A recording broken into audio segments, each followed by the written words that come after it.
प्रणाम बच्चों। जीवन में हर क्षण में हम कुछ ना कुछ करते हैं।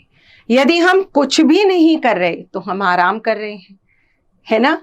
तो इसलिए आज के पाठ में जिसके बारे में हम पढ़ेंगे वह हमारे जीवन का एक अभिन्न हिस्सा है, क्रिया अर्थात वर्ब।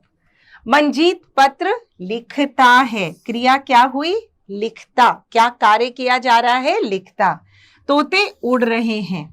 क्या कार्य हो रहा है? उड़। क्रिया क्या हुई? उड़। राजा घोड़े से गिर पड़ा। क्या हुआ? गिर पड़ा। क्रिया क्या हुई? गिरना। तो बच्चों, जो शब्द किसी कार्य के होने या करने का बोध कराते हैं उन्हें हम क्या कहते हैं? क्रिया शब्द। चलना, जाना, गाना, हंसना, रोना, चिल्लाना, खेलना, पढ़ना आदि क्रिया शब्द हैं। बच्चों, क्रिया का एक मूल रूप होता है जिसे धातु रूप कहते हैं, जिसके साथ ना या आ लगाकर क्रिया बनती है। जैसे पढ़ से बनता है पढ़ना, लिख से बनता है लिखना, गा से बनता है गाना, सोना, हंसना, जाना इत्यादि। तो यह सब शब्द पढ़, लिख, गा, सो, हंस, जा, देख धातु हैं। बच्चों, क्रिया के दो तरह के भेद होते हैं, कर्म के आधार पर और रचना के आधार पर। कर्म के आधार पर सकर्मक क्रिया एवं अकर्मक क्रिया। अब सकर्मक क्रिया का अर्थ है कर्म के साथ। जिन क्रिया शब्दों के साथ कर्म हो और क्रिया का फल कर्म पर पड़े वह सकर्मक क्रिया कहलाती है। मोहित गीत गाता है। किसको गा रहा है? गीत को गा रहा है। प्रभाव किस पर पड़ रहा है? गीत पर पड़ रहा है। नितेश पतंग उड़ा रहा है। क्या उड़ा रहा है? पतंग उड़ा रहा है। किस पर प्रभाव पड़ रहा है? पतंग पर। तो यह क्या हुई? सकर्मक क्रियाएं। अब सकर्मक क्रियाओं में भी यदि हम इसी वाक्य की बात करें तो यहाँ पर कर्म का प्रभाव सिर्फ एक पे पड़ रहा है, गीत पर। यहाँ कर्म का प्रभाव फिर से सिर्फ एक पर पड़ रहा है, पतंग पर। तो यह क्या हुई? एक कर्मक क्रिया।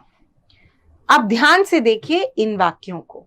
अध्यापक ने छात्रों को व्याकरण पढ़ाया। किसको पढ़ाया? छात्रों को पढ़ाया। क्या पढ़ाया? व्याकरण पढ़ाया। तो पढ़ाया क्रिया का किन दो चीजों पर प्रभाव पड़ रहा है? छात्रों पर और व्याकरण पर। इसी प्रकार से माँ ने बच्चे को दूध पिलाया। किसको पिलाया? बच्चे को। क्या पिलाया? दूध पिलाया।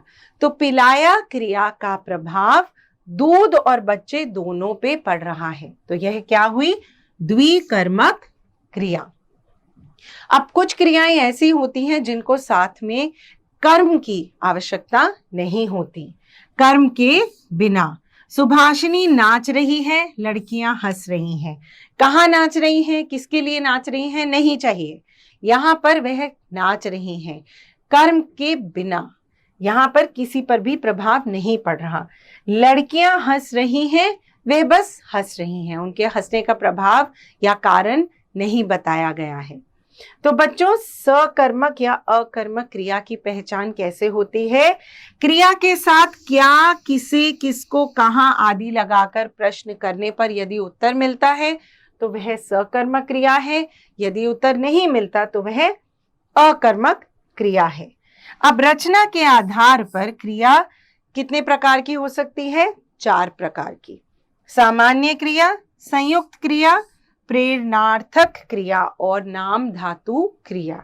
सामान्य क्रिया, जब वाक्य में एक क्रिया का प्रयोग हो तो वह सामान्य क्रिया है।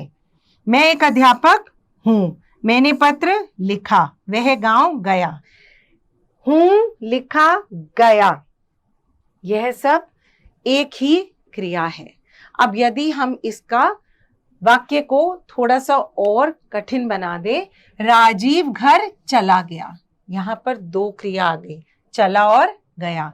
महेश बाजार से लौट आया है, यहां 3 शब्द हैं, लौट आया है। तो जब 2 या 2 से अधिक पदों वाली क्रियाओं का प्रयोग होता है तो वह संयुक्त क्रिया कहलाती है। प्रेरणार्थक क्रिया जिस क्रिया को कर्ता स्वयं ना करके दूसरों से कराने की प्रेरणा देता है उसे प्रेरणार्थक क्रिया कहते हैं। जैसे अध्यापक ने छात्र से पुस्तक पढ़वाया। बच्चों यहाँ पर प्रथम प्रेरणार्थक क्रिया और द्वितीय प्रेरणार्थक क्रिया भी है। यदि मैं कह रही हूं जोकर दर्शकों को हंसाता है तो वह हुई प्रथम प्रेरणार्थक क्रिया, क्योंकि यहाँ पर सिर्फ एक को प्रेरणा दी गई है, दर्शकों को। यदि मैं कहती हूँ पिताजी दर्जी से कपड़े सिलवाते हैं तो यहाँ दर्जी भी है और कपड़े भी हैं। आइए इस तालिका में और उदाहरण समझकर इन दोनों क्रियाओं में अंतर अच्छे से जान ले। कुछ प्रमुख प्रेरणार्थक क्रियाएं। क्रिया, प्रथम प्रेरणार्थक क्रिया, द्वितीय प्रेरणार्थक क्रिया।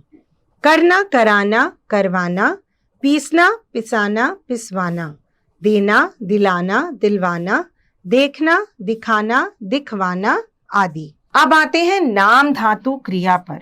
संज्ञा, सर्वनाम, विशेषण तथा अनुकरणवाची शब्दों में प्रत्यय के योग से बनने वाली क्रिया को नाम धातु क्रिया कहते हैं। हाथ से हथियाना, गरम से गरमाना आदि। आइए देखें और किस प्रकार से नाम धातु क्रियाएं बनती हैं। संज्ञा शब्दों से बनी नाम धातु क्रियाएं। संज्ञा नाम धातु क्रिया। हाथ हथियाना, दुख दुखना, रंग रगना, टक्कर टकराना आदि। सर्वनाम शब्दों से बनी नाम धातु क्रियाएं। सर्वनाम नाम धातु क्रिया। अपना, अपनाना। विशेषण शब्दों से बनी नाम धातु क्रियाएं। विशेषण नाम धातु क्रियाएं। गरम गरमाना, दोहरा दोहराना, नरम नरमाना, चिकना चिकनाना आदि। अनुकरणवाची शब्दों से बनी नाम धातु क्रियाएं। अनुकरणवाची शब्द नाम धातु क्रिया। खटखट खटखटाना, टनटन टनटनाना, भन भन भन बनाना, टिम टिम टिमटिमाना आदि। अब बच्चों कुछ प्रमुख क्रियाएं हैं, जैसे पूर्वकालिक क्रिया। मुख्य क्रिया से पूर्व आने वाली क्रिया को पूर्वकालिक क्रिया कहते हैं। राम दूध पीकर स्कूल गया। स्कूल जाना मुख्य क्रिया है और क्या करके स्कूल गया है? दूध पीकर। कृदंत क्रिया, ये जो क्रियाएं शब्दों के अंत में कृत प्रत्यय या शब्दांश के योग से बनाई जाती हैं वे कृदंत क्रिया कहते हैं। जैसे लिख जमा न लिखना, हंस जमा न हंसना आदि। आज्ञार्थक क्रियाएं, आदेश, प्रदान, प्रार्थना, अनुमति आदि का बोध कराने वाली क्रियाओं को आज्ञार्थक क्रिया कहते हैं। जैसे पढ़ो, लिखो, खेलो, सुनाओ, दिखाओ आदि। और बच्चों अंत में है द्वित्व क्रिया।